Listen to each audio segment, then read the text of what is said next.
Hi hello ನಮಸ್ಕಾರ ಸ್ನೇಹಿತರೆ. ಇವತ್ತಿನ ಈ ವಿಡಿಯೋದಲ್ಲಿ ನಾನು ತಿಳಿಸ್ತಿರೋ ಮಾಹಿತಿ ಯಾವುದಪ್ಪ ಅಂದರೆ ರಾಜ್ಯ ವಿದ್ಯಾರ್ಥಿ ವೇತನಕ್ಕೆ ಅರ್ಜಿಯನ್ನು ಆಹ್ವಾನಿಸಿದ್ದಾರೆ. ಸೊ ಯಾರೆಲ್ಲ ಸ್ಟೂಡೆಂಟ್ಗಳಿದ್ದಾರೋ ನೀವು ವಿದ್ಯಾರ್ಥಿ ವೇತನಕ್ಕೆ ಸ್ಕಾಲರ್ಶಿಪ್ಗೆ ಅರ್ಜಿಯನ್ನು ಸಲ್ಲಿಸ್ಬೋದು.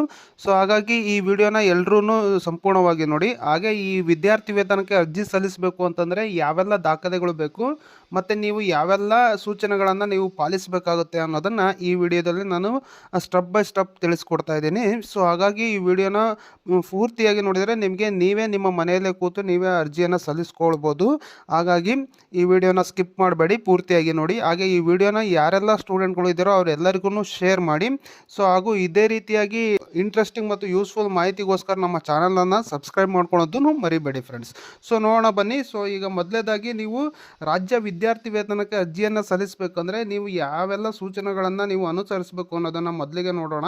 ಸೊ ಮೊದಲಿಗೆ ನೀವು ಏನು ಮಾಡಬೇಕಂದ್ರೆ ಯಾವುದೇ ಅರ್ಜಿಯನ್ನು ಸಲ್ಲಿಸುವ ಸಂದರ್ಭದಲ್ಲಿ ತಪ್ಪು ಮಾಹಿತಿಯನ್ನು ನೀಡಬಾರ್ದು. ಯಾಕೆಂದರೆ ಒಂದು ವೇಳೆ ನೀವು ತಪ್ಪು ಮಾಹಿತಿಯನ್ನು ನೀಡಿದರೆ ನಿಮಗೆ ಆ ಸಂಬಂಧಪಟ್ಟ ಡಿಪಾರ್ಟ್ಮೆಂಟ್ ಏನಿದೆ ಅದನ್ನು ಅರ್ಜಿಯನ್ನು ತಿರಸ್ಕಾರ ಮಾಡಲಾಗ್ತಾರೆ. ಹಾಗಾಗಿ ಕರೆಕ್ಟಾಗಿ ನೀವು ಒಂದು ಸ್ಟೆಪ್ ಬೈ ಸ್ಟೆಪ್ ನೋಡಿಕೊಂಡು ನೀವು ಅರ್ಜಿಯನ್ನು ಸಲ್ಲಿಸಬೇಕಾಗುತ್ತೆ. ಹಾಗೆ ಎರಡನೇದಾಗಿ ನೋಡ್ಬೇಕಂದ್ರೆ ನೀವು ಅರ್ಜಿಯನ್ನು ಸಲ್ಲಿಸಬೇಕಂದ್ರೆ ವಿದ್ಯಾರ್ಥಿ ಯಾರು ಇರ್ತಾರೋ ಅವರ ಬ್ಯಾಂಕ್ ಅಕೌಂಟಿಗೆ ಆಧಾರ್ ಸೀಡಿಂಗ್ ಆಗಿರಬೇಕು ಮತ್ತು NPCI ಮ್ಯಾಪಿಂಗ್ ಮಾಡಿಸೋದು ಮಾತ್ರ ಕಡ್ಡಾಯ ಆಗಿರುತ್ತೆ. ಅಂದರೆ ಈಗಿನ ಪ್ರೆಸೆಂಟ್ ಇರತಕ್ಕಂಥ ಖಾತೆಗೆ ವಿದ್ಯಾರ್ಥಿ ವೇತನ ಹಣ ಜಮಾ ಆಗುತ್ತೆ. ಹಾಗಾಗಿ ನೀವು ಆಧಾರ್ ಸೀಡಿಂಗ್ ಮಾಡಿಸ್ಬೇಕು. ಹಾಗೆ NPCI ಮ್ಯಾಪಿಂಗನ್ನು ಕಡ್ಡಾಯವಾಗಿ ಮಾಡಿಸಿರ್ಬೇಕಾಗಿರುತ್ತೆ. ಹಾಗೆ ಮತ್ತೊಂದೇನಪ್ಪ ಅಂತಂದರೆ NPCIಯನ್ನು ಚೆಕ್ ಮಾಡ್ಕೊಳ್ಬೇಕು. ಅದಕ್ಕೂ ಮುಂಚೆ ನೀವು ಅಪ್ಲಿಕೇಶನ್ಸನ್ನು ಸಲ್ಲಿಸ್ಕೋ ಮುಂಚೆ NPCI ಮ್ಯಾಪಿಂಗ್ ಆಗಿದೆಯಲ್ಲ ಅನ್ನೋದನ್ನು ನೀವು ಚೆಕ್ ಮಾಡ್ಕೊಳ್ಬೇಕಾಗತ್ತೆ. ಅದಾದ ನಂತರ ನಿಮ್ಮ ಸ್ಯಾಟ್ಸ್ ID ಬೇಕಾಗುತ್ತೆ, ಹಾಗೆ ಆಧಾರ್ ಕಾರ್ಡ್ ಬೇಕಾಗುತ್ತೆ, ಹಾಗೆ ನಿಮ್ಮ ಜಾತಿ ಪ್ರಮಾಣ ಪತ್ರ, ಹಾಗೆ ಆದಾಯ ಪ್ರಮಾಣ ಪತ್ರ ಬೇಕಾಗುತ್ತೆ. UDID ವಿದ್ಯಾರ್ಥಿ ಹೆಸರು ಎಲ್ಲನೂ ಒಂದೇ ಇರಬೇಕಾಗತ್ತೆ. ಏನು ಮಿಸ್ ಮ್ಯಾಚ್ ಆಗಿರಬಾರ್ದು. ಹೆಸರು ಎಲ್ಲದರಲ್ಲೂ ಎಲ್ಲ ದಾಖಲೆಗಳಲ್ಲೂ ಒಂದೇ ರೀತಿಯಾಗಿ ಇರಬೇಕಾಗತ್ತೆ. ಏನಾದರೂ ನೀವು ಅರ್ಜಿಯನ್ನು ಸಲ್ಲಿಸಿದ ನಂತರ ಏನಾದರೂ ಮತ್ತೆ ನೀವು ಅದನ್ನು ಎಡಿಟ್ ಮಾಡ್ತೀನಿ ಅಥವಾ ಸರಿಪಡಿಸ್ಕೊಡ್ತೀನಿ ಅಂದರೆ ಅದಕ್ಕೆ ಅವಕಾಶ ಇರೋದಿಲ್ಲ. ಅವು ಫಸ್ಟ್ ಟೈಮೇ ನೋಡಿ ನೀವು ಅದಕ್ಕೆ ಅರ್ಜಿಯನ್ನು ಸಲ್ಲಿಸಬೇಕಾಗತ್ತೆ. ಒಂದು ವೇಳೆ ನಿಮ್ಮ ಏನಾದರೂ ವೈಯಕ್ತಿಕ ವಿವರ ಇರ್ಬೋದು, ಜಾತಿ ಪ್ರಮಾಣ ಪತ್ರ ಆಗಿರ್ಬೋದು, ಆದಾಯ ಪ್ರಮಾಣ ಪತ್ರ ಮತ್ತು UDIDಯಲ್ಲಿ ಸಂಖ್ಯೆ ಏನಾದರೂ ತಪ್ಪಾಗಿದ್ದಲ್ಲಿ ನಿಮ್ಮ ಸಂಬಂಧಪಟ್ಟ ಡಿಪಾರ್ಟ್ಮೆಂಟಿಗೆ ಹೋಗಿ ನೀವು ಅರ್ಜಿ ಅದನ್ನು ನೀವು ತಿದ್ದುಪಡಿ ಮಾಡೋದು ಕೂಡ ಅವಕಾಶ ಇರುತ್ತೆ. ಅದನ್ನು ಮುಂಚೆನೇ ನೀವು ತಿದ್ದುಪಡಿ ಮಾಡಿಕೊಂಡು ನೀವು ಅರ್ಜಿಯನ್ನು ಸಲ್ಲಿಸ್ಬೋದು. ಸೊ ಕರ್ನಾಟಕದಲ್ಲಿ 1ರಿಂದ 10ನೇ ತರಗತಿ ವ್ಯಾಸಂಗ ಮಾಡುತ್ತಿರುವ ಏನು ವಿದ್ಯಾರ್ಥಿಗಳು ಏನಿದ್ರು ಅವರು ಅರ್ಜಿಯನ್ನು ಸಲ್ಲಿಸಬೇಕಾದ ಲಿಂಕ್ ಯಾವುದಪ್ಪ ಅಂದರೆ ssp.postmatric.karnataka.government.in ಅನ್ನೋ ವೆಬ್ಸೈಟ್ಗೆ ನೀವು ವಿಸಿಟ್ ಮಾಡಬೇಕಾಗುತ್ತೆ. ನಿಮಗೆ ಬೇಕಾದರೆ ಡಿಸ್ಕ್ರಿಪ್ಷನ್ಸಲ್ಲಿ ಲಿಂಕನ್ನು ಕೊಟ್ಟಿರ್ತೀನಿ. ಸೊ ಅದ್ರ ಮುಖಾಂತರ ನೀವು ವೆಬ್ಸೈಟ್ಗೆ ವಿಸಿಟ್ ಮಾಡ್ಬೋದು. ಸೊ ಅದಾದ ನಂತರ ನೀವು ಅರ್ಜಿಯನ್ನು ಬೇಕಾದ ದಾಖಲೆಗಳು ಯಾವುದೋ ನಾನು ಆಗಲೇ ಹೇಳಿದೆ. ವಿದ್ಯಾರ್ಥಿ ಆಧಾರ್ ಕಾರ್ಡ್ ಬೇಕಾಗುತ್ತೆ, ಮೊಬೈಲ್ ನಂಬರು ಮತ್ತು ಇಮೇಲ್ ID ಕೂಡ ಬೇಕಾಗುತ್ತೆ.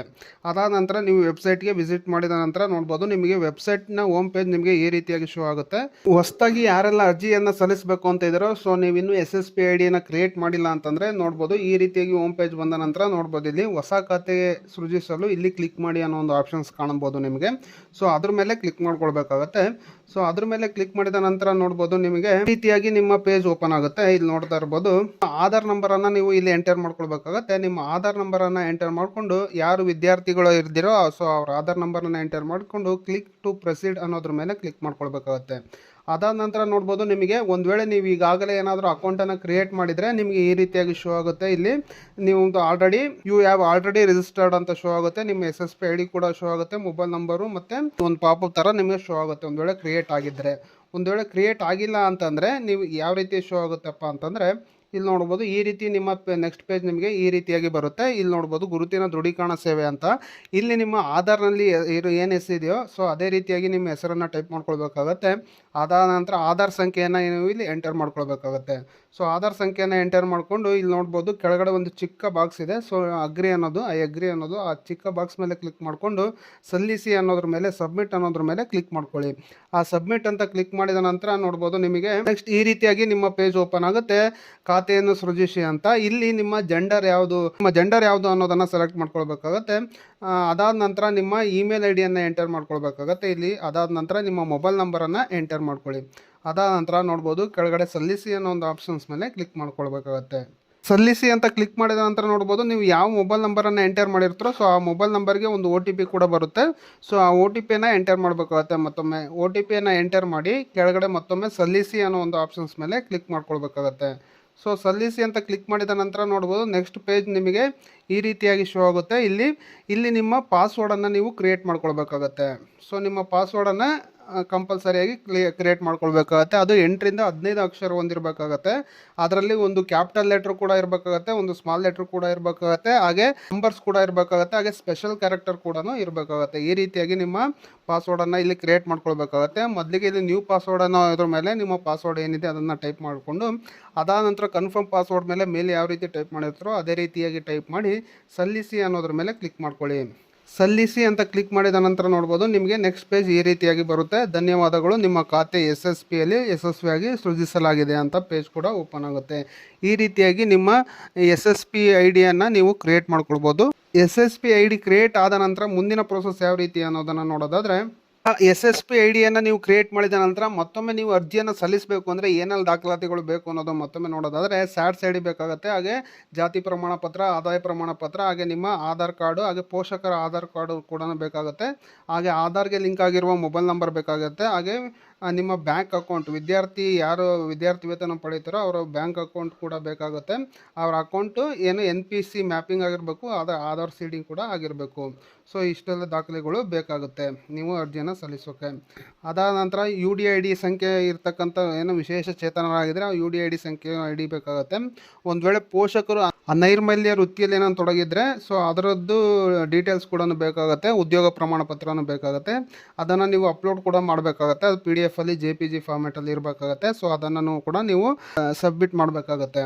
ನೆಕ್ಸ್ಟ್ ಇದೇ ರೀತಿ ಈ ವೆಬ್ಸೈಟ್ಗೆ ಹೋಮ್ ಪೇಜ್ಗೆ ಬಂದರೆ ನೋಡ್ಬೋದು, ಇದರಲ್ಲಿ ಯಾವ ರೀತಿ ಅರ್ಜಿ ಸಲ್ಲಿಸಬೇಕು ಅನ್ನೋದಾದರೆ 2024-25 ಸಾಲಿನ ಮೆಟ್ರಿಕ್ ವಿದ್ಯಾರ್ಥಿ ವೇತನಕ್ಕೆ ಅರ್ಜಿ ಸಲ್ಲಿಸಲು ಇಲ್ಲಿ ಕ್ಲಿಕ್ ಮಾಡಿ ಅಂತ ಇದೆಯಲ್ಲ, ಸೊ ಅದರ ಮೇಲೆ ಕ್ಲಿಕ್ ಮಾಡಿದರೆ ನೆಕ್ಸ್ಟ್ ನಿಮಗೆ ಈ ರೀತಿಯಾಗಿ ನಿಮ್ಮ ಪೇಜ್ ಓಪನ್ ಆಗುತ್ತೆ. ನಿಮ್ಮ ಸ್ಟೂಡೆಂಟ್ ಯೂಸರ್ ID ಏನು SSP ID ಇರುತ್ತೆ, ಸೊ ಅದನ್ನು ಎಂಟರ್ ಮಾಡಬೇಕಾಗತ್ತೆ, ಹಾಗೆ ಪಾಸ್ವರ್ಡನ್ನು ಎಂಟರ್ ಮಾಡಬೇಕಾಗತ್ತೆ. ಸೊ ನೀವು ಆವಾಗಲೇ ಕ್ರಿಯೇಟ್ ಮಾಡಿದ್ರಲ್ಲ ಅದು ಕೂಡ ನಿಮಗೆ ಮೇಲ್ಗೆ ಆಗಿರ್ಬೋದು ಅಥವಾ ಮೊಬೈಲ್ ನಂಬರ್ಗೆ ಆಗಿರ್ಬೋದು ಮೆಸೇಜ್ ಬಂದಿರುತ್ತೆ ನಿಮ್ಮ SSP ID ಮತ್ತು ಪಾಸ್ವರ್ಡು.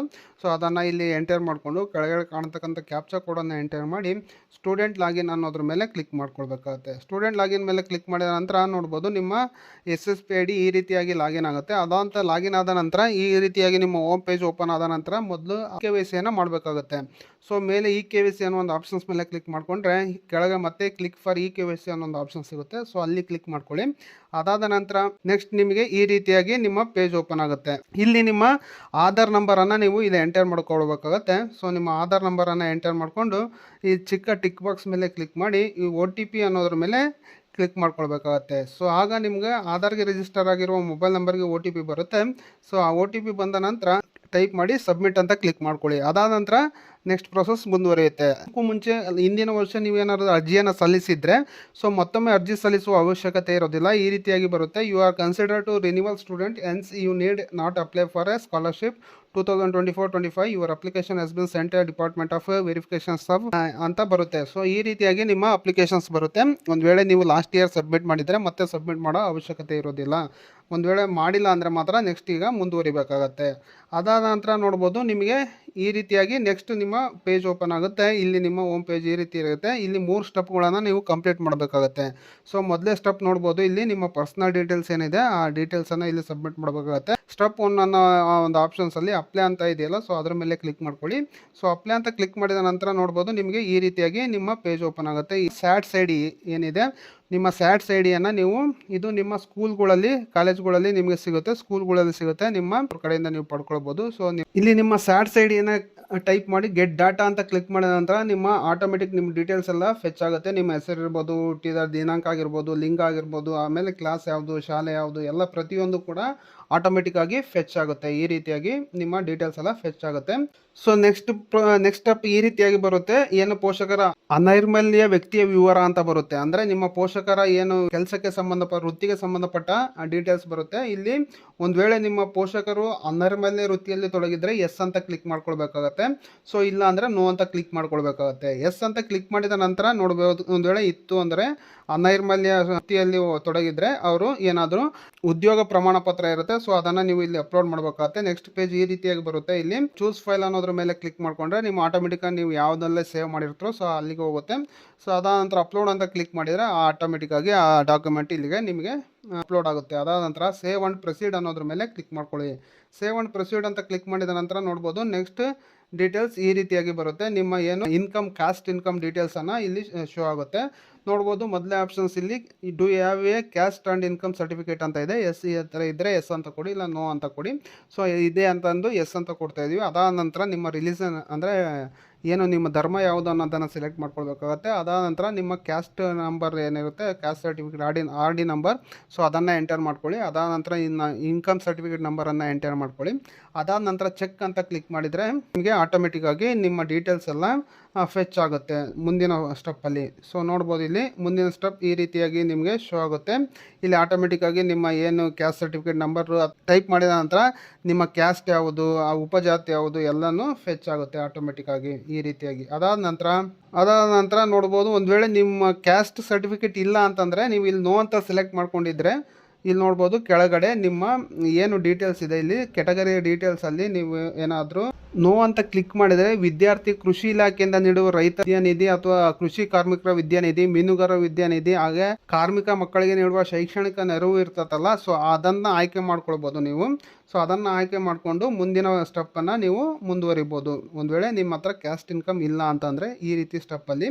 ಸೊ ಅದಾದ ನಂತರ ನೆಕ್ಸ್ಟ್ ಸ್ಟೆಪ್ ಈ ರೀತಿಯಾಗಿ ಬರುತ್ತೆ. ನಿಮ್ಮ ವಿಕಲಚೇತನ ವಿವರಗಳು ಕೇಳುತ್ತೆ. ಒಂದು ವೇಳೆ ನೀವು ವಿಕಲಚೇತನರಾಗಿದ್ದರೆ ಎಸ್ ಅಂತ ಕ್ಲಿಕ್ ಮಾಡಿ, ಇಲ್ಲಾಂದರೆ ನೋ ಅಂತ ಕ್ಲಿಕ್ ಮಾಡಿ. ಅದಾದ ನಂತರ ನೋಡ್ಬೋದು ಮೇಲೆ ಏನು ಡಿಸ್ಪ್ಲೇ ಡೀಟೇಲ್ಸ್ ಆರ್ ಕರೆಕ್ಟ್ ಅಂತ ಕೇಳ್ತಾ ಇದೆ, ಸರಿ ಇದ್ದರೆ ಎಸ್ ಅಂತ ಕೊಡಿ. ವಿಕಲಚೇತನರಿಗೆ ಎಸ್ ಅಂತ ಕ್ಲಿಕ್ ಮಾಡಿದರೆ ನೆಕ್ಸ್ಟ್ ಸ್ಟೆಪ್ ಈ ರೀತಿಯಾಗಿ ಬರುತ್ತೆ. ಇಲ್ಲಿ ನಿಮ್ಮ UDID ಏನು ನಂಬರ್ ಇರುತ್ತೆ, ಸೊ ಆ ನಂಬರು ಡೇಟ್ ಆಫ್ ಬರ್ತನ್ನು ನೀವು ಇಲ್ಲಿ ಎಂಟರ್ ಮಾಡ್ಕೊಳ್ಬೇಕಾಗತ್ತೆ. ಸೊ ಎಂಟರ್ ಮಾಡಿ ಗೆಟ್ ಡಾಟಾ ಅಂತ ಕ್ಲಿಕ್ ಮಾಡಿದರೆ ಸಾಕು, ಆಟೋಮೆಟಿಕ್ಕಾಗಿ ನಿಮ್ಮ ಡೀಟೇಲ್ಸ್ ಎಲ್ಲ ಮತ್ತೊಮ್ಮೆ ಫೆಚ್ ಆಗುತ್ತೆ. ಅದಾದ ನಂತರ ಸೇವ್ ಆ್ಯಂಡ್ ಪ್ರೊಸೀಡ್ ಅನ್ನೋದ್ರ ಮೇಲೆ ಕ್ಲಿಕ್ ಮಾಡ್ಕೊಳ್ಳಿ. ಸೇವ್ ಆ್ಯಂಡ್ ಪ್ರೊಸೀಡ್ ಅಂತ ಕ್ಲಿಕ್ ಮಾಡಿದ ನಂತರ ನೋಡ್ಬೋದು ನೆಕ್ಸ್ಟ್ ಸ್ಟೆಪ್ ಈ ರೀತಿಯಾಗಿ ಬರುತ್ತೆ, ಸ್ಟೇಟಸ್ ಸ್ಕಾಲರ್ಶಿಪ್ ಪೋರ್ಟಲ್ ಕರ್ನಾಟಕ ಅಂತ. ಸೊ ಇಲ್ಲಿ ನಿಮ್ಮ ಡೀಟೇಲ್ಸ್ ಎಲ್ಲ ಆಟೋಮೆಟಿಕ್ಕಾಗಿ ಶೋ ಆಗುತ್ತೆ. ಅದಾದ ನಂತರ ಇಲ್ಲಿ ಪಾಪಪ್ ಅಲ್ಲಿ ಓಕೆ ಅಂತ ಕ್ಲಿಕ್ ಮಾಡ್ಕೊಳ್ಳಿ. ಅದಾದ ನಂತರ ನೆಕ್ಸ್ಟ್ ಸ್ಟೆಪ್ ಈ ರೀತಿಯಾಗಿ ಬರುತ್ತೆ, ನಿಮ್ಮ ವೈಯಕ್ತಿಕ ವಿವರಗಳು ಅಂತ ಇದೆ. ಸೊ ನಿಮ್ಮ ವೈಯಕ್ತಿಕ ವಿವರಗಳ ಡೀಟೇಲ್ಸನ್ನು ನೀವು ಇಲ್ಲಿ ಎಂಟರ್ ಮಾಡಬೇಕಾಗತ್ತೆ. ವಿದ್ಯಾರ್ಥಿ ಹೆಸರು ಏನಿದೆ, ಹಾಗೆ ಜೆಂಡರು, ಹಾಗೆ ಮೊಬೈಲ್ ನಂಬರು, ಇಮೇಲ್ ID, ಹಾಗೆ ಡಿಸ್ಟಿಕ್, ಹೋಮ್ ಡಿಸ್ಟಿಕ್ ಯಾವುದು, ತಾಲೂಕು ಯಾವುದು, ಹಾಗೆ ವಿಧಾನಸಭಾ ಕ್ಷೇತ್ರ ಯಾವುದು ಅನ್ನೋದನ್ನು ಸೆಲೆಕ್ಟ್ ಮಾಡ್ಕೊಳ್ಬೇಕಾಗತ್ತೆ. ಅದಾದ ನಂತರ ಪಿನ್ ಕೋಡು ಮತ್ತು ನಿಮ್ಮ ಅಡ್ರೆಸ್ಸನ್ನು ನೀವು ಇಲ್ಲಿ ಟೈಪ್ ಮಾಡಬೇಕಾಗತ್ತೆ. ಅದನ್ನು ಟೈಪ್ ಮಾಡಿ. ಅದಾದ ನಂತರ ನೀವು ಕರ್ನಾಟಕ ನಿವಾಸಿ ಅಂತ ಕೇಳ್ತಿದೆ, ಎಸ್ ಅಂತ ಕ್ಲಿಕ್ ಮಾಡಿ. ಅದಾದ ನಂತರ ಮೇಲೆ ಪ್ರದರ್ಶಿಸಲಾದ ವಿವರಗಳು ಸರಿ ಇದೆಯೇ ಅಂತ ಕೇಳ್ತಾ ಇದೆ, ಎಸ್ ಅಂತ ಕ್ಲಿಕ್ ಮಾಡಿಕೊಂಡು ಸೇವ್ ಆ್ಯಂಡ್ ಪ್ರೊಸೀಡ್ ಅನ್ನೋದ್ರ ಮೇಲೆ ಕ್ಲಿಕ್ ಮಾಡ್ಕೊಳ್ಳಿ. ಸೇವ್ ಆ್ಯಂಡ್ ಪ್ರೊಸೀಡ್ ಅಂತ ಕ್ಲಿಕ್ ಮಾಡಿದ ನಂತರ ನೋಡ್ಬೋದು ನೆಕ್ಸ್ಟ್ ಸ್ಟೆಪ್ ನಿಮಗೆ ಈ ರೀತಿಯಾಗಿ ಬರುತ್ತೆ. ಇಲ್ಲಿ ನಿಮ್ಮ ವಸತಿ ನಿಲಯದ ವಿವರಗಳು ಅಂತ ಏನಿದೆ ಎರಡನೇ ಸ್ಟೆಪ್ಪು, ಅಲ್ಲಿ ಅಪ್ಲೈ ಅಂತ ಕ್ಲಿಕ್ ಮಾಡ್ಕೊಳ್ಳಿ. ಸೊ ಅಪ್ಲೈ ಅಂತ ಕ್ಲಿಕ್ ಮಾಡಿದ ನಂತರ ನೋಡ್ಬೋದು ಮುಂದಿನ ಸ್ಟೆಪ್ ಈ ರೀತಿಯಾಗಿ ಬರುತ್ತೆ. ಇಲ್ಲಿ ನೀವು ಡೇ ಸ್ಕಾಲರ್ಶಿಪ್ ವಿದ್ಯಾರ್ಥಿಯೇ ಅಂತ ಕೇಳ್ತಾ ಇದೆ, ಎಸ್ ಅಂತ ಕ್ಲಿಕ್ ಮಾಡಿಕೊಂಡು ಸೇವ್ ಅನ್ನೋದನ್ನು ಕ್ಲಿಕ್ ಮಾಡ್ಕೊಳ್ಳಿ.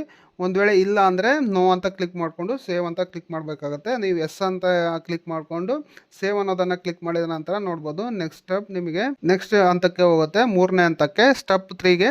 ಇಲ್ಲಿ ಸ್ಟೆಪ್ 3ಗೆ ಬಂದು ಅಪ್ಲೈ ಅಂತ ಕ್ಲಿಕ್ ಮಾಡ್ಕೊಳ್ಳಿ. ಸೊ ಅಪ್ಲೈ ಅಂತ ಕ್ಲಿಕ್ ಮಾಡಿದ ನಂತರ ನೋಡ್ಬೋದು ನೆಕ್ಸ್ಟ್ ನಿಮಗೆ ಆಟೋಮೆಟಿಕ್ಕಾಗಿ ನಿಮ್ಮ ಮೂರನೇ ಸ್ಟೆಪ್ ಏನಿದೆ ಅದಕ್ಕೆ ಬರುತ್ತೆ. ಇಲ್ಲಿ ಎಲ್ಲ ಡೀಟೇಲ್ಸ್ಗಳನ್ನು ನಿಮಗೆ ಆಟೋಮೆಟಿಕ್ ಇದುವರೆಗೂ ನೀವು ಏನೆಲ್ಲ ಟೈಪ್ ಮಾಡಿದ್ರೆ ಸೊ ಅದೆಲ್ಲ ಡೀಟೇಲ್ಸ್ ಕೂಡ ಇಲ್ಲಿ ಶೋ ಆಗುತ್ತೆ. ನೀವು ಅದನ್ನು ಒಮ್ಮೆ ಕ್ರಾಸ್ ಚೆಕ್ ಮಾಡಿಕೊಂಡು ಸರಿ ಇದೆಯಿಲ್ಲ ಅಂತ. ಸೊ ಅದಾದ ನಂತರ ನೋಡ್ಬೋದು ಕೆಳಗೆ ಡಿಕ್ಲರೇಷನ್ಸ್ಗೆ ಒಂದು ಚಿಕ್ಕ ಟಿಕ್ ಬಾಕ್ಸ್ ಇರುತ್ತೆ. ಸೊ ಅದನ್ನು ಟಿಕ್ ಮಾಡಿ ಸಬ್ಮಿಟ್ ಅಂತ ಕ್ಲಿಕ್ ಮಾಡಿದರೆ ಸಾಕು, ನಿಮ್ಮ ಅಪ್ಲಿಕೇಶನ್ಸ್ ಅಲ್ಲಿ ಸಬ್ಮಿಟ್ ಆಗುತ್ತೆ. ಅದಾದ ನಂತರ ನಿಮ್ಮ ಹೋಮ್ ಪೇಜ್ಗೆ ಬಂದರೆ ಪ್ರಿಂಟ್ ಅಕ್ನಾಲಜ್ಮೆಂಟ್ ಅನ್ನೋದ್ರ ಮೇಲೆ ಕ್ಲಿಕ್ ಮಾಡಿದರೆ ನೀವು ನೋಡ್ಬೋದು ಇಲ್ಲಿ ಆಪ್ಷನ್ಸ್ಗಳು ಸಿಗುತ್ತೆ. ಸೊ ಪ್ರಿಂಟ್ ಅಕ್ನಾಲಜ್ಮೆಂಟ್ ಅನ್ನೋದ್ರ ಮೇಲೆ ಕ್ಲಿಕ್ ಮಾಡಿಕೊಂಡ್ರೆ ನಿಮ್ಮ ಏನು ಅಪ್ಲಿಕೇಶನ್ಸನ್ನು ಪ್ರಿಂಟ್ಔಟನ್ನು ಕೂಡ ನೀವು ಪಡ್ಕೊಳ್ಬೋದು. ಈ ರೀತಿಯಾಗಿ ನಿಮ್ಮ SSP ಸ್ಕಾಲರ್ಶಿಪ್ಗೆ ನೀವು ಅರ್ಜಿಯನ್ನು ಸಲ್ಲಿಸ್ಬೋದು.